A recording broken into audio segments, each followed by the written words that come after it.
Hi welcome to Sri Mallika's kitchen. ఈ ఛానల్ని ఆదరించిన ప్రతి ఒక్కరికి మా హృదయపూర్వక నమస్కారములు. ఇవాళ చాలా మంచి రెసిపీతో మీ ముందుకు వచ్చాను. కరకరలాడుతూ కమ్మని రుచితో అందరికీ నచ్చే చికెన్ లవర్స్ కోసం, బ్యాచిలర్స్ కోసం చికెన్ ఫ్రైతో మీ ముందుకు వచ్చాను. ఇంట్లో ఏ కూర చేసినా దాని పక్కన 4 ముక్కలు వేసుకొని నంజుకొని తింటుంటే చాలా బాగుంటుంది. అందుకే ఈ రెసిపీని అందరితో షేర్ చేసుకుంటున్నాను. ప్రతి ఒక్కరూ ట్రై చేయండి, చాలా బాగుంది. ఇంకెందుకు ఆలస్యం, మన కిచెన్లోకి వెళ్ళి చూద్దామా ఎలా చేయాలో. నేనైతే ముందుగా 1 కిలో చికెన్ తీసుకున్నాను.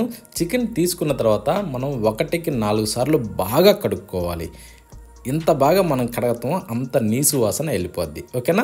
ఇలా రెడీ చేసి దీన్ని పక్కన పెట్టి ఒక మిక్సీ జారీ తీసి అందులో ఒక 2 స్పూన్లు ధనియాలు వేద్దాం. ఆ తర్వాత ఒక వెల్లుల్లి గడ్డని విడదీసి అందులో వేసి దీన్ని మనం గ్రైండ్ చేసుకుందాం. మెత్తగా పొడి కొట్టుకోవాలి. ఈ టైప్లో మనకి పొడి రావాలి. ఈ టైప్లో వచ్చిన తర్వాత దీన్ని తీసి పక్కన పెట్టేసి ఇప్పుడు స్టవ్ ఆన్ చేసి ఒక ప్యాన్ పెట్టుకుందాం. ప్యాన్ పెట్టాక దాంట్లో 2 గంటలు నూనె పోసి లైట్గా వేడెక్కనిచ్చి చికెన్ ముక్కల్ని అందులో వేసేసుకుందాం. ఈ విధంగా చికెన్ ముక్కలన్నింటినీ దాంట్లో వేసిన తర్వాత మంట మీడియంలో ఉంచుకునేసే వీటిని మనం బాగా వేగనివ్వాలి. ఓకేనా? అప్పుడే చికెన్ ఏంటంటే లోపల వరకు బాగా వేగుతుంది. ఇప్పుడు మూత పెట్టేసి మనం దాదాపు అంటే ఒక 4 నుంచి 6 నిమిషాల సేపు బాగా ఉడకనివ్వాలి.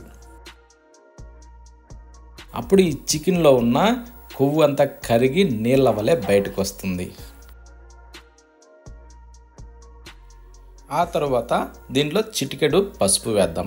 పసుపు వేసాక 1 స్పూను సాల్ట్ కూడా అందులో వేసేసి బాగా కలుపుకోవాలి. ప్రతి ఒక్క ముక్కకు కూడా ఈ సాల్టు, పసుపు ఇవి 2 బాగా పట్టాలి. ఆ విధంగా మనం కలిపి ఆ తర్వాత అల్లం వెల్లుల్లి పేస్ట్ 1 స్పూను దాంట్లో వేద్దాం. వేసాక ఈ విధంగా కలిపి ఇది పచ్చి వాసన పోయేదాకా, ఇలా చికెను మంచి ఎర్రగా వచ్చేదాకా వేగనివ్వాలి. అది సన్న మంట మీద ఈ టైప్లో మనం బాగా ఫ్రై చేసినామంటే రుచి మాత్రం చాలా బాగుంటుంది. కరకరలాడుతూ మంచి రుచిగా ఉంటుంది. ఇప్పుడు 2 స్పూన్లు కారం వేసుకుందాం మీదకించి. ఓకేనా? కారం వేసాక దీన్ని కూడా మనం బాగా కలుపుతూ కారం వాసన పోయేదాకా మంచి కలర్ వచ్చేదాకా మనం దీన్ని సన్న మంట మీద వేగనివ్వాలి. అప్పుడే దీనికి మరింత రుచి వస్తుంది. ఓకేనా? ఈ టైప్ వచ్చిన తర్వాత ఇప్పుడు మనం ఏం చేద్దామంటే ఇందాక గ్రైండ్ చేసి పెట్టుకున్న ఆ ధనియాల పొడిని ఇందులో వేసేసుకుందాం.